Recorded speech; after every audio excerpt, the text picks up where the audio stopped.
Assalamualaikum. This is Waqar from Cambridge International Science College at Tarakan. Welcome to all the student classroom training studio lecture में। मैं उम्मीद करता हूँ इससे पहले जितने भी लेक्चर मेरी तरफ से डिलीवर किए गए हैं वो आपने अच्छी तरह से समझे होंगे और यकीनन उनकी प्रैक्टिस की होगी। स्टूडेंट, इससे पहले हम तकरीबन 18 लेक्चर कवर कर चुके हैं। आज हमारा लेक्चर नंबर है 19 यानी इससे पहले 18 लेक्चर जो है मेरी तरफ से आपको डिलीवर किए जा चुके हैं और मैंने ये उम्मीद करता हूं कि आप उसको अच्छी तरह से समझा होगा। आज हमारा लेक्चर नंबर 19 है जिसके अंदर हम प्रैक्टिस करेंगे, प्रैक्टिस एक्सरसाइज ऑफ वर्ब। जैसे हमने नाउन की प्रैक्टिस की थी, नाउन को पढ़ने के बाद हमने नाउन की एक्सरसाइज के अंदर ये इंडिकेट किया था कि कहां कहां पे नाउन की कौन सी कैटेगरी इस्तेमाल की जाती है। आज हम इस लेक्चर के अंदर, लेक्चर नंबर 19 के अंदर हम एक्सरसाइज प्रैक्टिस करने जा रहे हैं वर्ब की। स्टूडेंट, यहाँ पे मैंने कुछ एग्जांपल लिखी है जिनके अंदर आप मुझे बताओगे कि इनके अंदर कौन सा क्या वर्ब इस्तेमाल किया गया है। स्टूडेंट, आपने मेरे साथ बने रहना है, यहाँ पे वीडियो लेक्चर को स्किप नहीं करना, पूरा वीडियो लेक्चर देखना और उसे अपनी कॉपियों के ऊपर नोट करना है। स्टूडेंट, अगर यहाँ पे गौर करें तो एग्जाम्पल नंबर 1 को देखें। I am a Pakistani boy.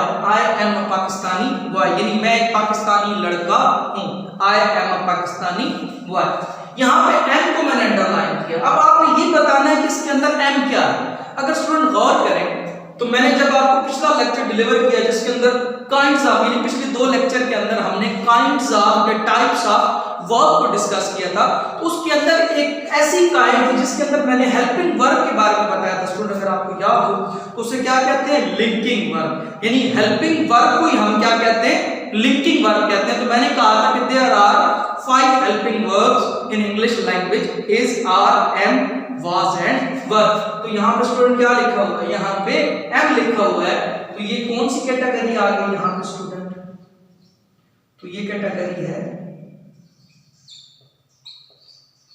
Linking verb. Example number 1 के अंदर हमने किस चीज को डिस्कस किया, लिंकिंग वर्ब को। नेक्स्ट देखिए, they could not do it, वो ऐसा ना कर सके, वो उसको ना कर सके, यानी they could not do it, वो इसको ना कर सके। और यहाँ पे कुड को अंडरलाइन किया गया। स्टूडेंट, मैंने आपको बताया था एक होते हैं helping verb and there is another kind, वो एक और दूसरी किस्म क्या है, हेल्पिंग वर्ड्स।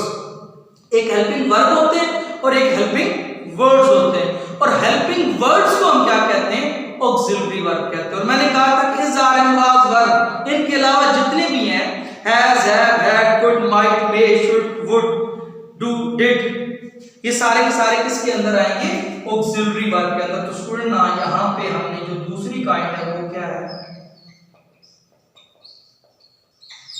तो ये कौन सी एग्जांपल है, ऑक्सिलरी वर्ब की एग्जांपल यहाँ पे दी गई है। स्टूडेंट, नेक्स्ट एग्जांपल देखिए, I did not participate in function, मैंने फंक्शन के अंदर हिस्सा नहीं लिया। आई डिड नॉट पार्टिसिपेट, वो जो फंक्शन हो रहा था मैं उसमें नहीं लिया, मैंने उसमें हिस्सा नहीं लिया। यहाँ पे अगर देखें तो डिड को अंडरलाइन किया गया। तो अब स्टूडेंट गौर करें, मैंने क्या कहा था कि इज, आर, एम, वाज, वर के अलावा जितने भी हैं, can, could, would, should, might, do, did, ये सारे किस में आएंगे, ये सारे के सारे हेल्पिंग वर्ड्स हैं। और स्टैंडर्ड इंग्लिश के अंदर या फंक्शनल इंग्लिश के अंदर हम क्या कहते हैं, ऑक्सिलरी वर्ब।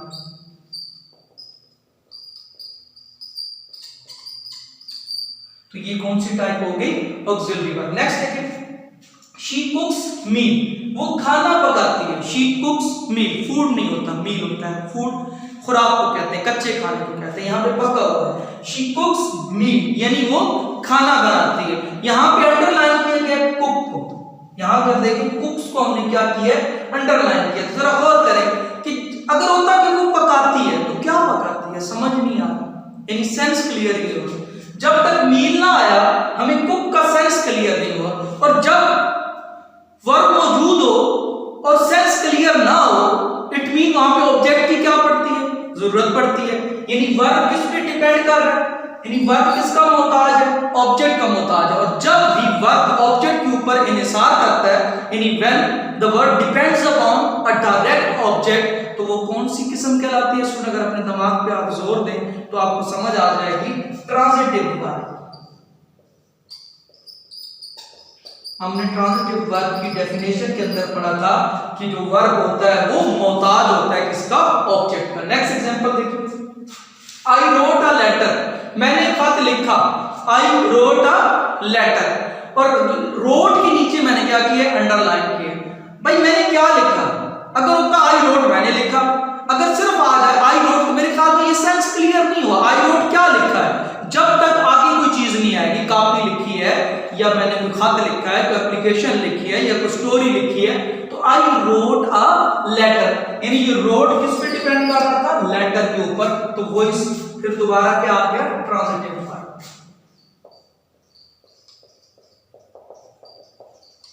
यानी यहां पर भी हमारा वर्ब मोहताज है किसका, ऑब्जेक्ट का। और जब भी वर्ब ऑब्जेक्ट का मोहताज हो जाता है तो स्टूडेंट वो क्या कहलाता है। स्टूडेंट आपको दोबारा कॉन्सेप्ट क्लियर हो रहे हैं एग्जांपल की मदद से या एग्जांपल की मदद से। नेक्स्ट, ही वॉक्स, वो चलता है। बट ठीक है, क्लियर हो गया सेंस, वो चलता है। अब आगे प्रॉब्लम कोई नहीं, वो कहां चलता है, वो कैसे चलता है, नो इशू एट ऑल, यानी क्लियर हो गया। अब ये वाला जो वर्ब है ये मोहताज नहीं है, ये किसी भी ऑब्जेक्ट का मोहताज नहीं है। और जब वर्ब किसी ऑब्जेक्ट का मोहताज नहीं होता, डिपेंड नहीं करता, यानी we are able to understand the sense of the sentence without object, यानी बिना ऑब्जेक्ट के हम जुमले को समझ रहे हैं, तो वो कौन सा कहलाता है, ये था ट्रांजिटिव और वो क्या था, इंट्रांजिटिव। तो दूसरी यहां पे ये भी क्लियर हो गया, ट्रांजिटिव वर्ब भी क्लियर हो गया और इंट्रांजिटिव वर्ब भी क्लियर हो गया। स्टूडेंट यहां पे देखिए, he presented a glass of water, उसने एक पानी का गिलास पेश किया। he presented a glass of water। अब यहां पे presented को अंडरलाइन किया है। अब देखिए presented के एंड में क्या आ रहा है, ed। जरा याद करें, अपने दिमाग पे जोर दें कि जब मैंने कहा था कोई भी वर्ब डी और ईडी का पैटर्न फॉलो करे, जब उसकी सेकंड और थर्ड फॉर्म बनाई जाए तो वो क्या कहलाता है, वो रेगुलर वर्ब कहलाता है। ये कौन सा वर्ब है, रेगुलर वर्ब, क्योंकि इसके अंदर प्रेजेंटेड ने एक पैटर्न फॉलो किया है। किसका पैटर्न फॉलो किया है, ई डी का। नेक्स्ट एग्जांपल देखिए, असलम डिलीवर्ड अ लेक्चर।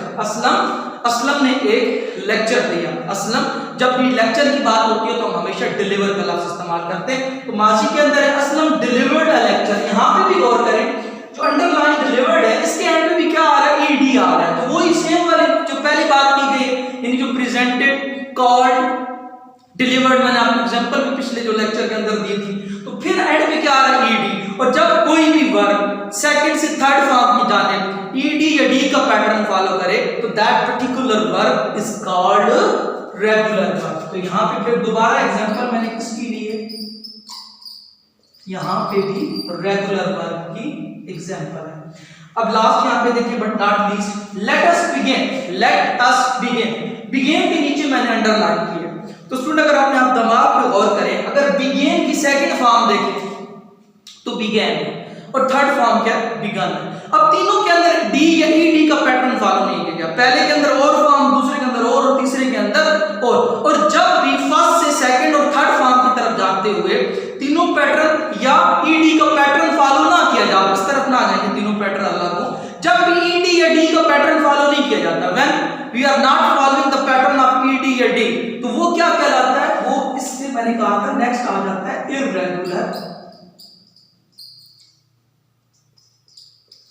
तो ये किसकी एग्जांपल है, इररेगुलर वर्ब की। यानी यहां पे जैसे गो वेंट गॉन में मैंने आपको एग्जांपल दी थी, ये तीनों देखें यहां पे ईडी और डी का पैटर्न फॉलो नहीं किया जा रहा। जब भी वर्ब के अंदर ईडी या डी का पैटर्न फॉलो नहीं किया जाता तो वो कौन सा वर्ब कहलाता है, वो हमेशा इररेगुलर वर्ब कहलाता है। स्टूडेंट मैं उम्मीद करता हूं कि इससे पहले जो 2 लेक्चर मैंने वर्ब के हवाले से डिलीवर किए हैं वो आपने अच्छी तरह से समझे होंगे। आज ये प्रैक्टिस एक्सरसाइज है, इसको एक बार जरूर देखिएगा और अपनी तरफ से भी कोशिश कीजिएगा इसकी कोई एग्जांपल लेके इसकी प्रैक्टिस करने की, ताकि आपको ये बेहतर से बेहतरीन तरीके से समझ आ जाए। अपना ख्याल रखिएगा, अपने घर वालों का ख्याल रखिएगा। शुक्रिया।